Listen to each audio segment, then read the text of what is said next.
Welcome to Live with Kat and Dawn. Today we're excited to talk about summer activities. It's summer is here, the weather is nice, and people want to get outside. And today we're going to focus on something that's just the rage for everyone, pickleball. If I hear one more thing about pickleball from people my age, I'm just going to scream. And the old standard golf, Right. which lots of ladies, but every dude loves to do in the summer. But those are two things that keep us healthy and keep us social, but can get us in trouble if our bodies are not prepared for it. What do you say, Dawn? Oh my gosh. Well, you're speaking my language, but the funny thing that I have to add is although I am a gym owner, I'm a strength and conditioning coach. My husband does an athlete training program in our gym. We have so much access to how people get injured, not in the gym, doing everyday activities and doing things for fun, that there's a lot of misconceptions about what you need to be able to play those things or why you're too old and can't play them. Ooh, don't I mean, say that. yeah, no, we don't ever say that. Now, here's the funny thing. I've literally only golfed twice in my life, and I've only played pickleball once, but you are not kidding. Everyone I know my age, which is, 64 and up, probably I should say people in their 40 that around 45, if they're in a corporate world, they've been golfing for years, especially guys. Women, as they get towards 50, are definitely starting to golf as another thing to do with their husband or their guy or whatever, or girls golfing, women's golfing. But pickleball, holy smokes. If I had a dollar for every time I heard the word pickleball, I mean, it took me a while to be like, what the hell is this I pickleball thing? know, I know, I And know. then I had people try to explain it to me. And I'm like, oh, so you mean blah, blah? No. Oh, so you mean this? No. So it was just kind of funny that I finally went to watch a couple of our gym members, a guy in his 60s and his wife play. And I'm like, oh, now I get it. And this Well, guy, he's one of the stronger type of a guys, and his wife is not strong at all. So of course she ends up not playing the second part of the game because she kind of tweaked her back and sort of tweaked her. Well, she said knee, but it was more like the hip area. So, yeah, I have a lot to say about that. But well, in spite of all the things that can go wrong, of course, it's great for your heart health. It burns calories. I think it lowers your cholesterol and it improves your balance, your flexibility. It gets you social. It yeah, keeps it even, it helps your brain. well, well, speaking of brain health, there's that huge thing with your footing in life. And I always refer to life and training and preparedness as preparing for the obstacle course of life because I can't stand to say it every time, but I have to say it every time. One of the biggest reasons people end up in the hospital over the age of 60, it's really over the age of 50 in the ER, is because of a back injury. So the last place you want to injure your back is doing something you love. So back Right. to what you were talking about, we need to have good heart health. We need to be we need flexibility, we need mobility, and above all, we need strength. But you just can't have one without the other. So I know, Kat, when you and I were speaking the other day, talking about, what people think you need to be a good golfer. So I, just because I knew we were going to talk about this today, I asked a few people in my social world, whether they were or not golfers, what do you think, you need to be a good golfer? Nearly everyone said powerful arms to swing and hit the ball. Someone else said that eye hand coordination to hit the ball and to see where it's going. So You all know, these different answers. your stroke doesn't start with your arms, though. You should tell these people. Well, and I said it's very interesting to hear golfers and non-golfers, which doesn't really is really not that much difference than pickleball, baseball, bowling, anything that you need the key muscles in your body, and that is your glutes and your hips.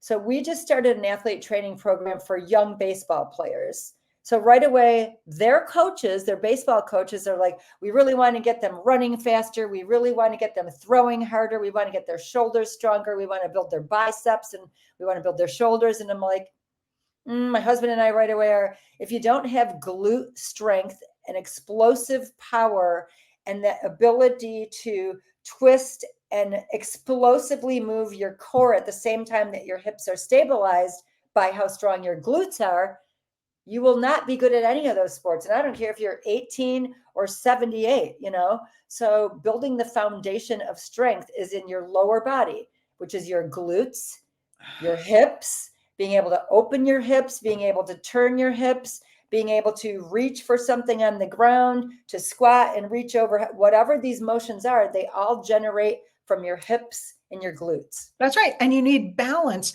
to do anything, strategically, to like, Right. hit the ball. You need to be well balanced. I'm talking about baseball now, but also in golf and also in pickleball.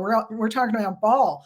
But, just how would you go about strengthening? So it's kind of a threefold process, and this is exactly what we do. Again, if you're 18 or 70, whatever, in our gym, it doesn't matter what your sport is. Your sport is life, and your sport is aging with strength and confidence and balance and flexibility. So you would always start anything. So say you're going to go out for a good golf game, and you're already a golfer. That's one thing. You want to get your heart going a little bit. You don't want to cold go out, sit in the car, get up, and then wind up and hit the golf ball. I mean, you want to have a little bit of a movement pattern, a little bit of blood flow. So maybe at home, you're going to march in place for 5 minutes, take a little walk around the block. Sure, maybe you carry your golf bag, and that's fantastic. You still have to have a little blood flow to the joints. So you want to do a couple of flexibility things, whether it be a squat, an overhead reach, a couple of twists, a couple of knee to elbows, things like that. If you're already a golfer, already, carrying your own cart, carrying your own bag. Now, I've never seen anyone do that. And of course my short time with golf, I would just head right to the driving range and because try to I was focus. Right. but no, because I was so embarrassed to hit it off the tee, especially Right. on the first hole when people Yeah. are all standing around. So Right. you're uptight to Right. start with. I mean, Right. I know I am. Couple Some of people are. shoulder shrugs backward, shoulder shrugs forward. Pretend you're swimming. Hip circles. You want that flexibility, that mobility. Your joints have to be flexible, but they have to have some staying power. But the only thing that makes them able to hold and move and twist and bend is the muscles surrounding them. So all the twisting, stretching, and little motions that you do at home are not quite enough to get stronger or be a better golfer or better pickleball player and to prevent injury. So the things that I highly recommend that people do is get exercise bands. So a couple things that you can do at home are squat. So you put an exercise band around about 2 inches above your knees, stand with your hips wide so you feel the tension on the inside of your hips and the outside of your glutes, squat into a chair and stand up. Squat into a chair, stand up. First of all, you should be able to do that unassisted without your arms, without anything, just by squatting into a chair. If you are strong enough to do it without the chair, squat till your knees are parallel, hinge your hips backward, stand back up, hinge your hips backward. Now, the bigger tool to get stronger is putting the exercise band around the top of your knee, not on your knees, but right above your knees. Squatting back, standing up while you're pressing your knees outward. You will be surprised how taxing this is. That is because your adductors and abductors, the inner and outer thighs, are very weak. We don't do many things where we go side to side, which brings in pickleball, but which still goes back to glute and hip strength. So another exercise is laying on your back on the floor with knees bent and a band around. Again, always the band is about 2 inches, about an inch or 2 inches above your knees. You'll find your sweet spot, just not over the You mean knees. it's behind your legs though? It's at your quads, not your quads, your hammies. Nope. Your hamstrings are right below your butt. So about 2 inches above your knees. Okay, but it's behind your legs. I'm You're trying to envision you're this. standing with the band around your legs, not behind. Wrapped like I have a band like that that's Yes. closed. Yes. Oh, A yeah. circular exercise band that you're standing with around your knees, wrapped around your knees. Okay, Yes. I was thinking you were talking about a long band. Oh, no, sorry. I should have made that different. No, I have one of those. I hate it. It's so Yeah. good. Oh, well, you hate it if you're weak and you don't use it often. Another thing that's fantastic is, and we do this at the gym and it's hilarious. Myself and our 3 other coaches laugh and they say, does anyone stay squatted while you're doing side to side steps? So put the band again, step through the band. It's a circular band about that. And there's different tension levels about 2 inches above your knees. squat down into a squatted position, and then step right together, left together, right together. Oh my God. Usually with each next step, by the third one, the person's standing up and you're like, where's your squat position? That's so hard. Right.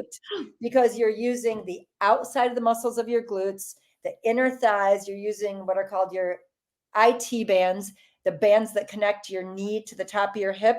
Very weak area, but that side to side. So it's like here, here, here, here, with the band, that strengthens everything. It opens up your hips. It feels tight on your hips, and you need to kind of work that out as you get.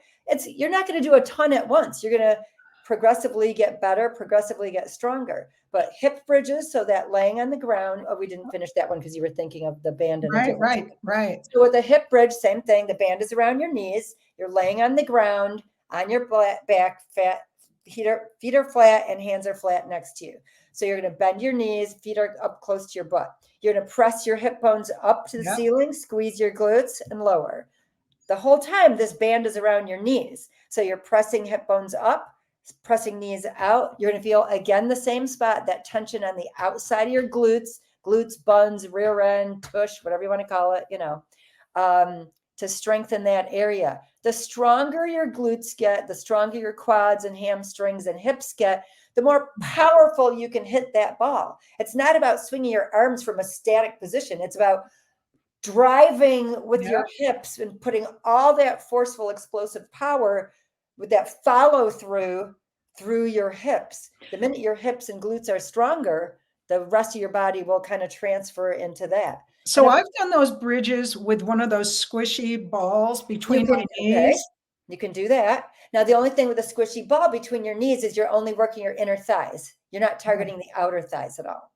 Okay. That's great. You can take a washcloth. You can take a kid's little ball. I mean, you can take a little ball. You can take a gigantic ball. That's great too. On your knees, bent knees, put the ball between your knees and press your glutes up. That's a huge thing in physical therapy, which unfortunately I've been in many times back in the past for old, weird little injuries and imbalances. But all those tools help you stay stronger or get stronger. Now, I think that doing that would be especially good for pickleball because you're doing those side motions. Of course. And it all is good for everything. It's like you can't separate one thing, even though, yes, with the side to side thing, because you're not really doing that in golf. But so many people that, like you said, with the balance, the obstacle course of life, you're standing on a little pavement at someone's house at a party, you take one side step and all of a sudden you're so off kilter because we don't move side to, when do we move side to side?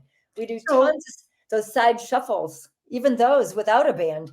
Does ab strength come into that, or core strength would also core strength comes into it? Because if you're leaning really far forward or if you're leaning sideways, you're going to be off balance. So anytime you're going into a squat position, you want to make sure that your gravity is centered. Your feet are even wide, can't even talk, even width apart. You find your sweet spot, where I used to say to my mom and dad when they came to the gym, I mean, and they were regularly in the gym at 82 and 83 years old. Right now, you're standing with your feet together. I can walk over to you and tip you over with my pinky. But if your feet are separated and you're in that sort of bent, grabbing the ground, feeling the gravity and feeling your center of gravity, think of a wrestler. No wrestler stands elongated with his feet together. You're going down. It's like widen your feet, soften your knees, feel that little movement that you feel strong. And I will literally do this. I will go over to a client, because I train some older clients, and say, all right, I'm going to pretend I'm going to push you over, resist me. Of course, I'm not going to run over and push them, but like I will just stand and hold onto their shoulders and just slightly nudge.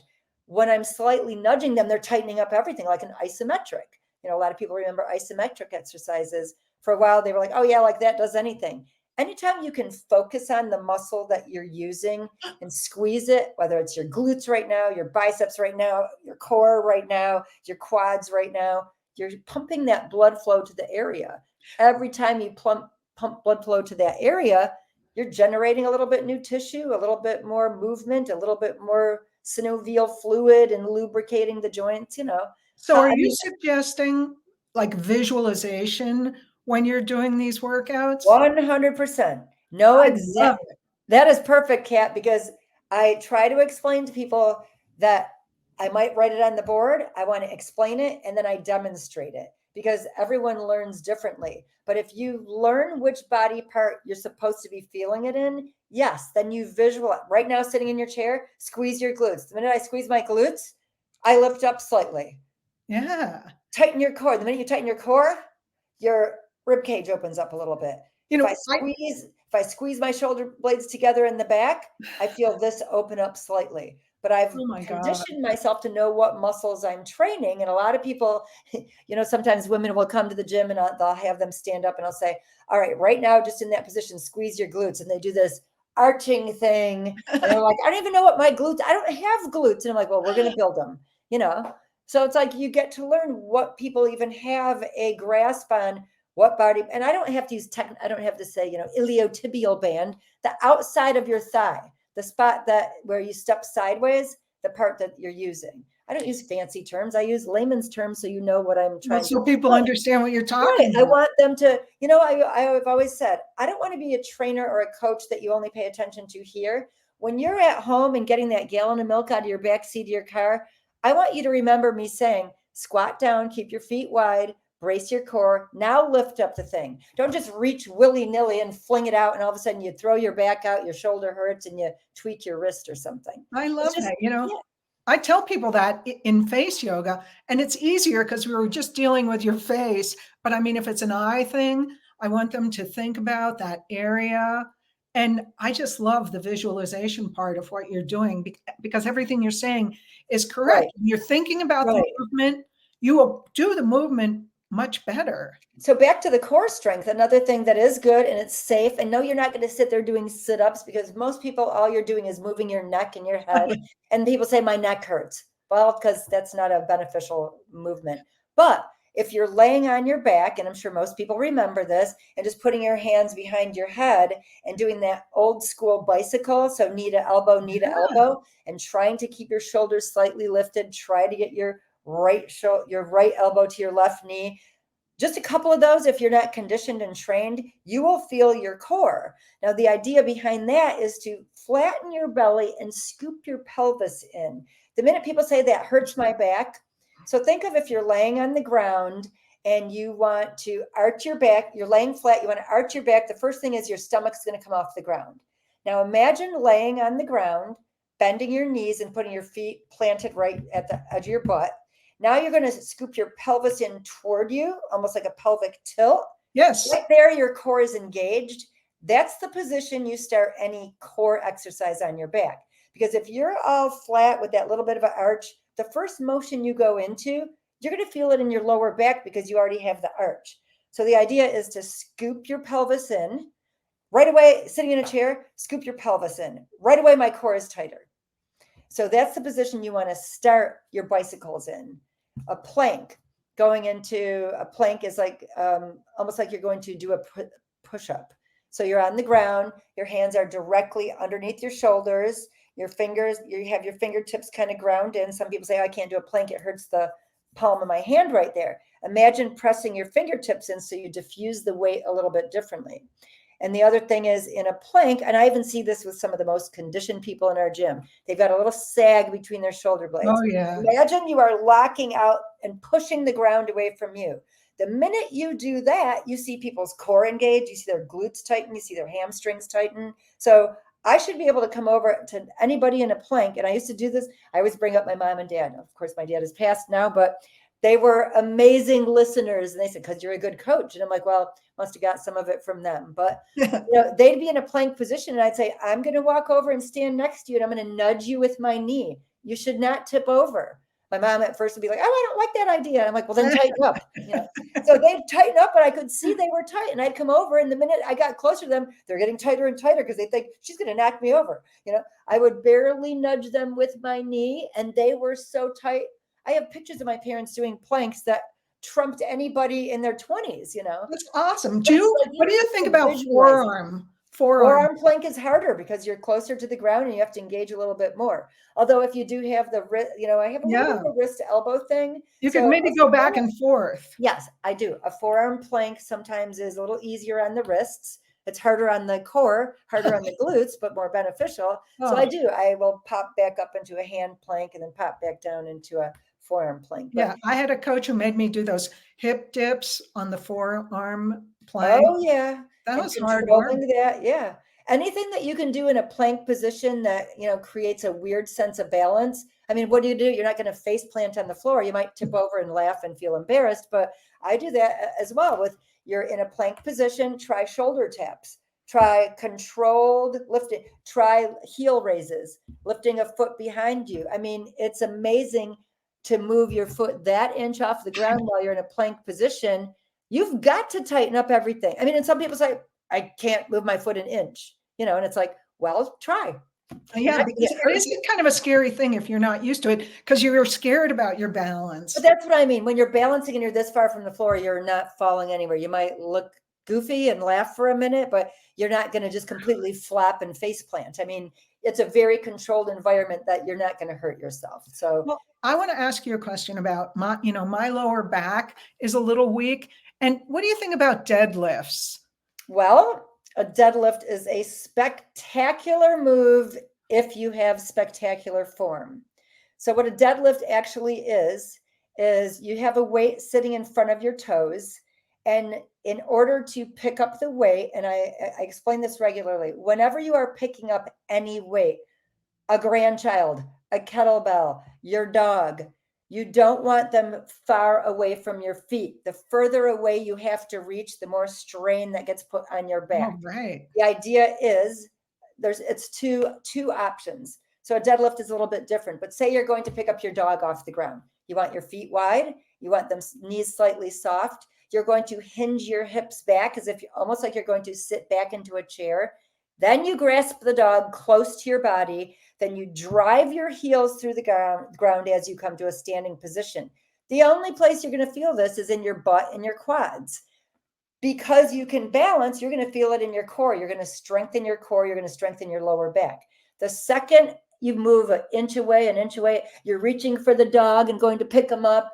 You're helping a parent to get in and out of bed to go to the bathroom, which I have many friends and clients right now that are helping very aged parents with mobility and falls. And I tell them all the time, I know you, thank God you're helping your parent, but be very careful of being very mindful of your own body posturing when you're helping people. Oh, absolutely. Or picking up anything. So as far as a deadlift goes, with a deadlift, the move is you put your hands in front of you and you pack your shoulders back. You squat down by hinging your hips backward and keeping your chest up. Should I demonstrate? Yeah. Okay, let's see. I will do it without a weight, and let's see if I can get it in the right angle in my little room here. So let's see. Okay. You're such a good sport. Thank you. Okay. So first of all, a squat is here. So, when you tell people to squat and they go like this, you're not going to sit into a chair like that. So a squat is hands out for balance in front. I'm squatting back, my hips hinge backward. I drive my heels up and squeeze my glutes and elongate. So that's a squat. Now a deadlift, I don't have a weight to lift. Well, actually I have a kettlebell sitting right here. Of course you do. Just happen to have a kettlebell sitting here. So let's see. Oof. This is a heavy one too. Gosh. Okay, I'm not warmed up, so do not try this at home. So a kettlebell is, can you see it? Probably. Yeah. Okay, move back a little bit. So the idea is I'm going to lift up this kettlebell in a deadlift position. So I'm going to put my hands out first. I'm going to hinge my hips back. I'm going to squat forward, but my chest is up. The kettlebell, I don't know if you can see, is right between my feet. It's not in front of me. I'm going to lift it here and then down. Here and then down. So I have zero strain on my back. I'm not rounded. I'm not like this. My back is flat. All my weight is driving through my heels. My glutes are low, and I'm going to drive through the ground and elongate my spine. I'm not lifting anything with my upper body going to there. And I'm going to move it out of the way. That is so good. When I took a class, a weight class, and we did that deadlift, and I thought, what the hell is this? This can't But a be lot of right. people can get hurt the second you round your back the littlest bit, or the kettlebell or the dumbbell or whatever the weight is. The grandchild is far out in front of your body. Right. It's only natural to reach, which rounds your back. And a lot of people want to see what they're lifting. So the minute your chin is down, my back is rounded. If I Yes. keep my back, my shoulders packed and my gaze forward, even though my lower body is shifting into a lowering position, all the weight comes from the hips hinging backwards Mhm. and then driving the heels through the ground. Even you can do this right now if you're watching. So put your feet flat on the floor. You're sitting on the edge of your chair. I'm going to come to a standing position, not by moment. I'm driving my heels into the ground, and then I'm hinging my hips back to sit. That's Driving great. my heels into the ground, hinging my hips back to sit. That little motion is amazing how many people cannot do that without momentum, or then when you get to the advanced part, then you do it on one leg. Oh, great. Yeah, so it's just like anything. Anybody can adapt. Anybody can get stronger. Make sure you're confident in a controlled atmosphere. Don't just all of a sudden start out with deadlifts if you're not even used to hinging your hips back or squatting or have bands. That's definitely an advanced move. Sometimes though, I do them at home with just like a 10-pound barbell and Okay. dumbbell, and I keep my weights really close to my front of my legs. Yes. And that's exactly what they have you do. And it's funny that you mentioned that. So if you're using a barbell, which is the long bar, or two dumbbells, it's almost like you have to imagine, because it's not really going to happen. You have to imagine that you're dragging them up your shins as you come to the Yes. stand.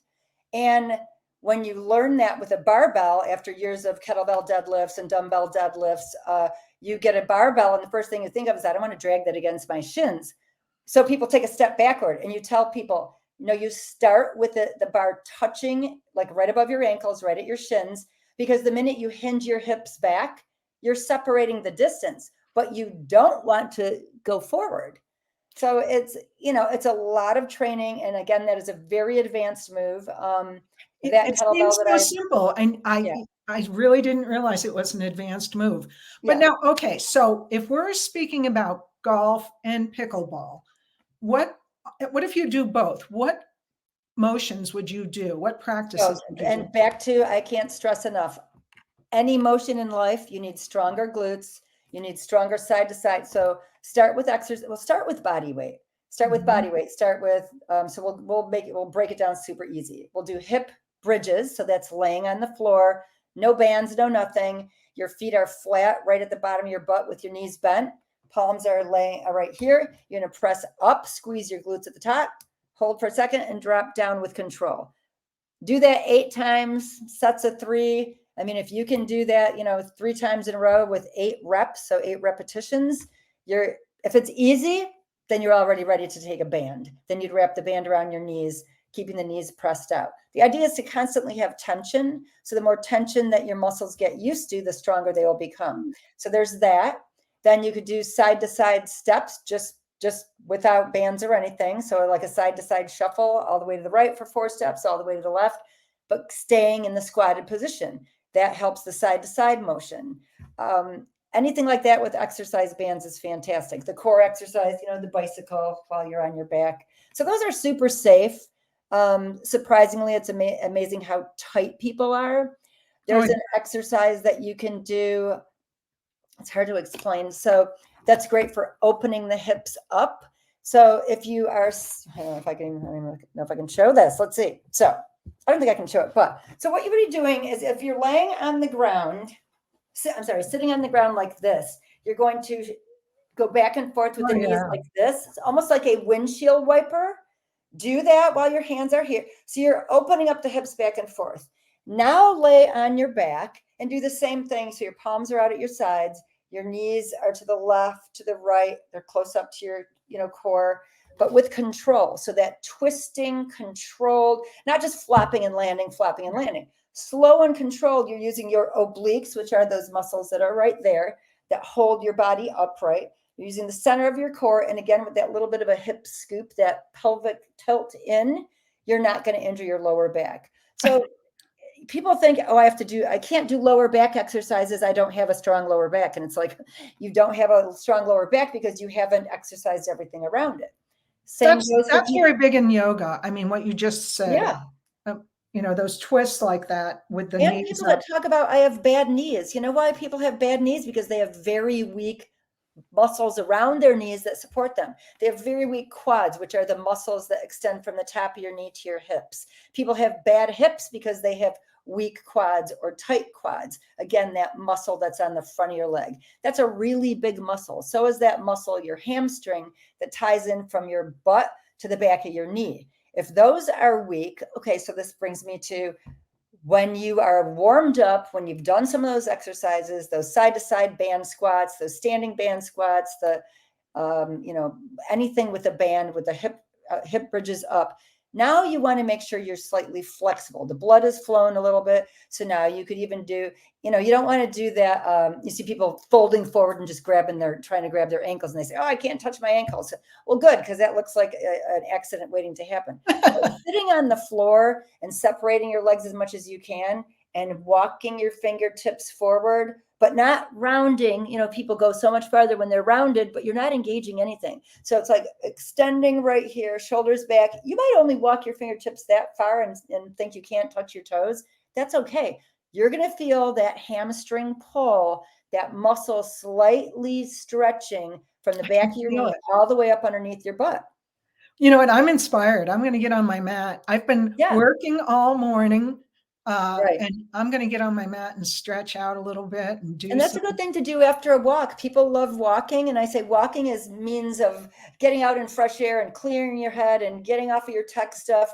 But after you come in from a walk is a perfect time to do a little strength training workout or a little stretching, session, because you've got the blood flowing. You're already ready to move, and it's a great time that you're not going to hurt anything. So instead of an hour walk, take a half-hour walk or take a 15-minute walk and then do something that maintains your strength or builds your strength. I love this because all of this, well, I mean, I'm older than you, but we're both in our 60s, and this will keep us vibrant and strong and confident. Yes. I mean, when you feel strong, you feel confident. And it goes back to the original part of why we are on here today, is talking about fun stuff to do in the summer, ways to stay social, ways to stay active, but nothing is worse than being sidelined with an injury. It's depressing. Oh, yeah. It makes you not be able to get outside, but they're so preventable, so practice these things.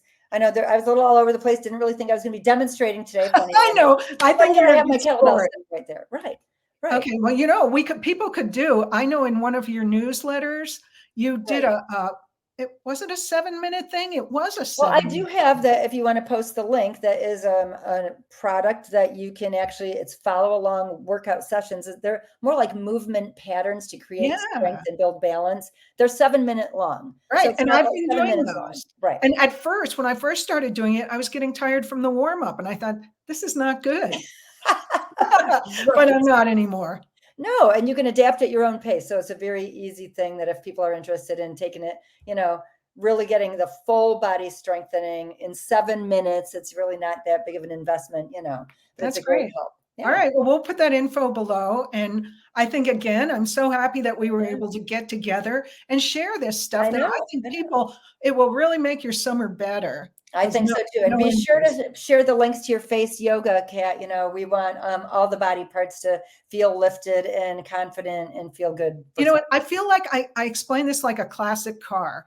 If you're going to keep a classic car that's full of memories that you want to keep forever, you're going to maintain it. And every bit of maintenance you put into it is going to feel like love.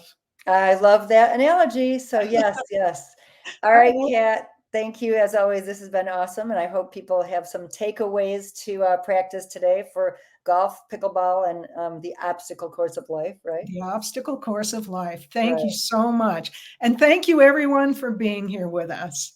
Thanks, Kat. I'll talk to you soon. Okay, bye. Thanks, everybody.